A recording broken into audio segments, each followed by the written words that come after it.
नमस्कार राष्ट्रबोध से मैं पवन केसवानी।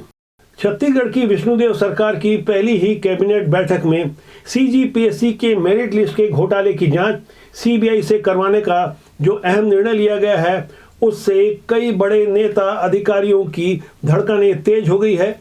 जेल जाने का खतरा तय हो चुका है। कुछ अहम खुलासों के साथ बकायदा दस्तावेजी साक्ष्य और सबूत हाथ लगे हैं कि किस तरह से अकेले कमरे में बैठकर इम्तिहान दिलवाया गया। न केवल मेंस बल्कि इंटरव्यू के अलावा जो कुछ घपले घोटाले हुए वो बहुत जल्द ही पर्दाफाश होने वाला है। कैबिनेट की पहली बैठक थी।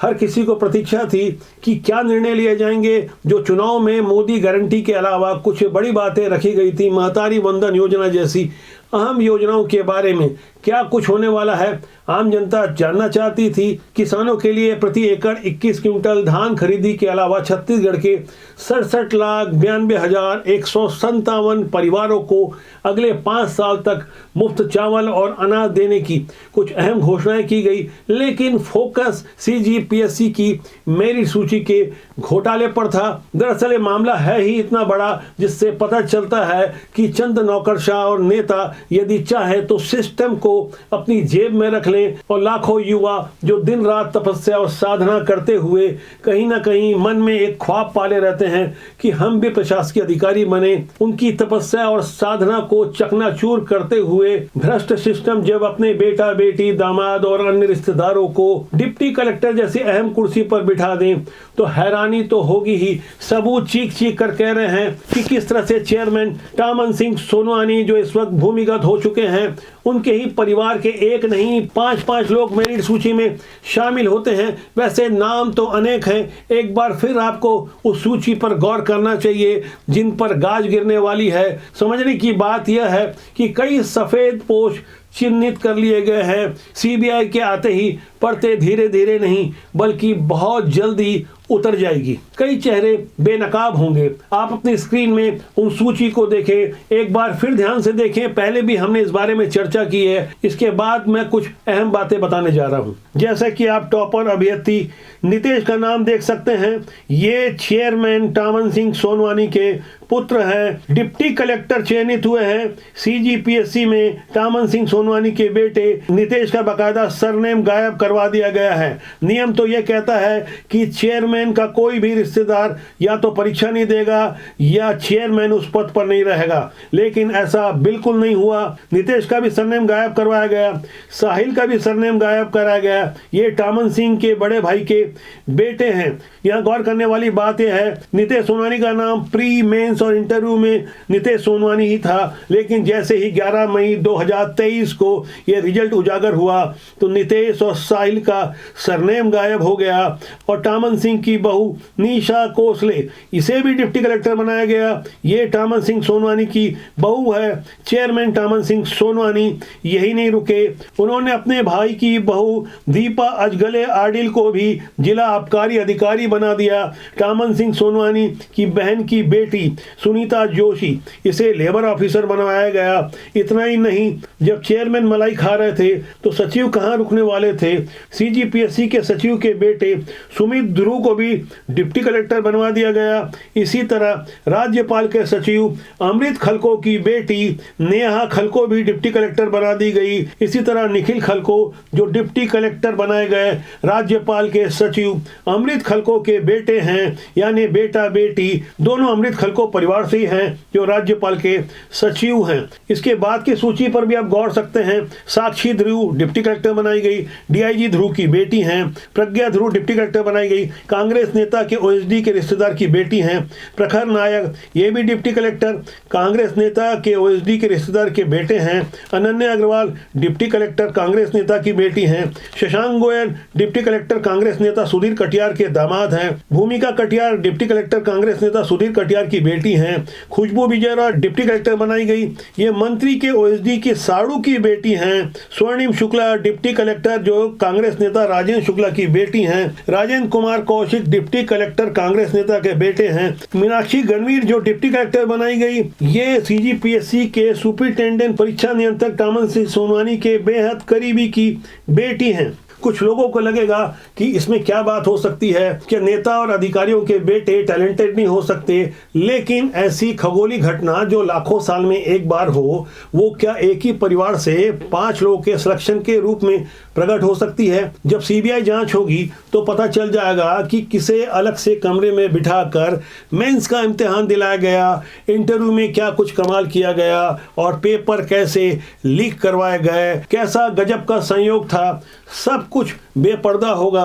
भारतीय जनता पार्टी ने अपने आरोप पत्र और घोषणा पत्र में सीजीपीएससी की जांच की बात लिखी थी, इसीलिए पहली ही कैबिनेट बैठक में उसे अमली जामा पहनाने के लिए सीबीआई को मंजूरी दी गई है। पूर्ववर्ती भूपेश बघेल सरकार ने छत्तीसगढ़ में सीबीआई जांच पर रोक लगाई थी। उस रोक को हटाकर जो नई पहल की जा रही है, उससे जाने समझने के पहले हमें समझना होगा कि इस खुलासे में किन की अहम भूमिका थी। इसमें मैं एक नाम लेना चाहूंगा, उज्जवल दीपक, जो पूर्व मुख्यमंत्री डॉक्टर रमन सिंह के ओएसडी रहे थे।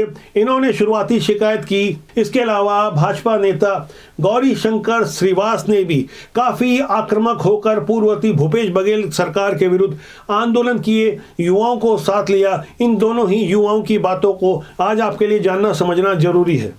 कैबिनेट की फुल मीटिंग जो माननीय मुख्यमंत्री विष्णुदेव साय की अध्यक्षता में पूरी हुई, इसमें यह घोषणा की गई है कि पीएससी घोटाले की सीबीआई जांच की जाएगी। इसमें मोदी जी ने स्वयं गारंटी दी थी, उसको आज पूरा किया गया है, उसका हम सब स्वागत करते हैं। छत्तीसगढ़ पीएससी की जो कार्य प्रणाली थी, भूपेश बघेल में भ्रष्टाचार वहां पे चरम पे था, भाई भतीजा बात हो रहा था, पैसे का लेन देन होता था, पदों की बोली लगाई जाती थी और प्रतिभा के साथ जिस प्रकार से खिलवाड़ हो रहा था, इसको लेकर लंबे समय से छात्रों की मांग थी कि इस पे निष्पक्ष जांच हो। इस विषय को लेकर लंबी लड़ाई हम लोगों ने लड़ी थी, सड़क से सदन तक इस मामले को उठाया था और आज कहीं ना कहीं इस पे एक बड़ा फैसला है जो विष्णुदेव साय जी ने लिया है। और यही हमारी मांग थी कि सीबीआई को जांच सौंपा जाए, चूंकि आरोप यहाँ के राज्य सरकार के अधिकारियों पर लगा था, सबकी मिलीभगत है, ऐसे में निष्पक्ष जांच नहीं हो सकती थी।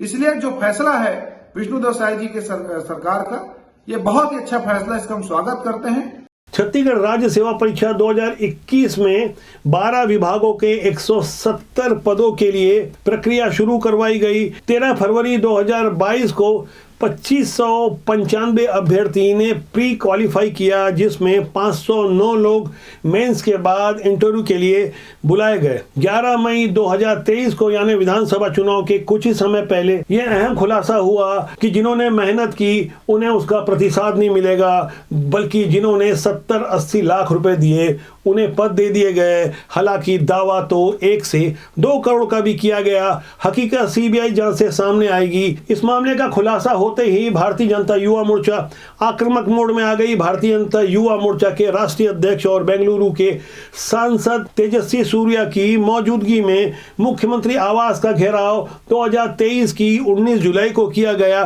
तब तेजस्वी सूर्या ने खुले मंच से पूर्व सीएम भूपेश बघेल को कांग्रेस का एजेंट बताया था। सीएम हाउस के घेराव वाले कार्यक्रम के दौरान मैं खुद मौके पर मौजूद था। तब की कुछ तस्वीरों को भी आपको समझना होगा कि आखिर छत्तीसगढ़ का युवा इतना आक्रोशित होकर पूर्ववर्ती कांग्रेस सरकार के खिलाफ किस तरह खड़ा हुआ, जिस वजह से उन्हें सत्ता से बेदखल किया गया। भूपेश बघेल जी चीफ मिनिस्टर नहीं है, वो सोनिया गांधी के कलेक्शन मास्टर है। 6 महीने पहले मैं ये बात बोला, आज मैं जो 6 महीने पहले बोला था वो ठीक साबित हो चुका है। लंबे समय बाद युवा मोर्चा ने जो यहाँ तेजी और ओज दिखाया है, छत्तीसगढ़ में इस तरह के हालात सीजीपीएससी के रिजल्ट को लेकर तनावपूर्ण माहौल निर्मित हुए हैं, जैसा कि आप देख पा रहे हैं।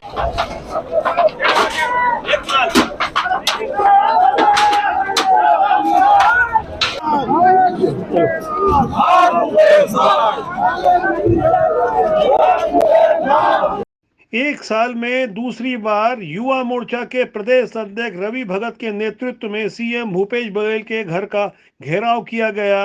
रवि भगत की भूमिका भी यहां रेखांकित की गई। सीजीपीएससी के मुद्दे पर लगातार युवा मोर्चा आक्रामक प्रहार करती रही और उस समय की कांग्रेस सरकार पूरी तरह बैकफुट पर नजर आ रही थी। सीएम भूपेश बघेल और उनके करीबी अच्छी तरह जानते थे कि इस घोटाले को किस तरह अंजाम दिया गया। यही कारण था कि आंसर शीट ओपन नहीं की जा रही थी। अनेक अभ्यर्थियों ने हाई कोर्ट का रुख किया, लेकिन कानूनी दांवपेच में उलझाकर जानबूझकर छत्तीसगढ़ के अरमानों को, देश के भविष्य को कुचलने की कोशिश की गई। किस तरह प्रतिभाओं को नीचे कर अयोग्य लोगों को ऊपर किया गया। जो आंसर शीट सोशल मीडिया में वायरल हुई उसे भी आपको देखना चाहिए, जो आपकी स्क्रीन में नजर आ रही है। दरअसल आपको हैरान होगा, जो अस्पष्ट कॉपी आपको दिख रही है उसमें लिखा है कि ये मेंस एग्जाम का पेपर है। 8 नंबर के सवाल में 1857 की क्रांति में वीर हनुमान के योगदान का वर्णन करना था, लेकिन परीक्षार्थी ने उसकी जगह वीर नारायण सिंह से जुड़ी हुई जानकारी दे दी। लेकिन आपको जानकर हैरानी होगी, आंसर शीट जांच करने वाले निरीक्षक ने उस गलत उत्तर के बावजूद 8 में से 5.5 नंबर दे दिए। इसी तरह एग्जाम में कूनो अभ्यारण्य की स्थिति और विशेषताओं को लेकर एक सवाल किया गया था। 4 अंकों के सवाल का जवाब 60 शब्दों में लिखना था। एक परीक्षार्थी ने अपने जवाब में बताया कि कूनो अभ्यारण्य असम में है और यहाँ एक सींग वाला गेंडा पाया जाता है, यहाँ एशियाई शेर का संरक्षण किया जाता है और यहाँ कूनो के नाम की जनजाति निवास करती है। कॉपी जांचने वाले ने इसमें भी नंबर दे दिए। इसी तरह निपात के बारे में सही जानकारी देने वाले को नंबर नहीं दिए गए और ऑपरेटिंग सिस्टम के बारे में गलत जानकारी देने वाले को नंबर दे दिए गए। इसे ही कहते हैं कि सैया भय कोतवाल तो डर काहे का। आप सोचिए, बेईमानी से जो डिप्टी कलेक्टर, डीएसपी जैसे बड़े पद में बैठेंगे वो कैसे व्यवहार करेंगे जनता से, और इस मेरिट घोटाले में जो लोग शामिल हैं वो किस तरह के लोग होंगे, किस तरह से अभी तक जनता के साथ व्यवहार करते होंगे, इसे भी गहराई से समझना होगा। यदि ऐसे बेईमान लोग सिस्टम में हावी रहेंगे तो बेचारी जनता आखिर कहां जाएगी। ऐसी खुली बेईमानी को समझने के लिए आपको सिस्टम और शासन की नीयत को भी समझना होगा। 3 दिसंबर को छत्तीसगढ़ विधानसभा चुनाव की मतगणना होती है और 4 दिसंबर को बिना किसी आदेश के सरकारी अमला एक्टिव हो जाता है और शराब दुकानों के बाहर 5 सालों से खुलेआम डंके की चोट पर जो आहते चलाए जा रहे थे, जो खुलेआम रोड किनारे शराब पिलाई जा रही थी, उस पर एक्शन हो जाता है। यानी नियम का ख्याल मतगणना के अगले ही दिन आ गया। 5 सालों तक डंके की चोट पर जो खुली बेईमानी चल रही थी उसको स्वीकार किया जा रहा था। तमाम अवैध कब्जे और रायपुर की खासकर कबाड़ियों की दुकान बुलडोजर से हटाई जाने लगी। यहाँ गौर करने वाली बात यह है कि कोई भी अलग से आदेश नहीं दिया गया था, मुख्यमंत्री के नाम तक की घोषणा नहीं हुई थी, लेकिन भारतीय जनता पार्टी का शासन आएगा यह तय हो गया था। जो जनादेश मिला था उसके बाद नौकरशाह भी कहीं ना कहीं दबाव से खुद को मुक्त महसूस कर रहे होंगे। जिस तरह से पूरे सिस्टम को हाँका जा रहा था उस पर फौरन लगाम लग गई।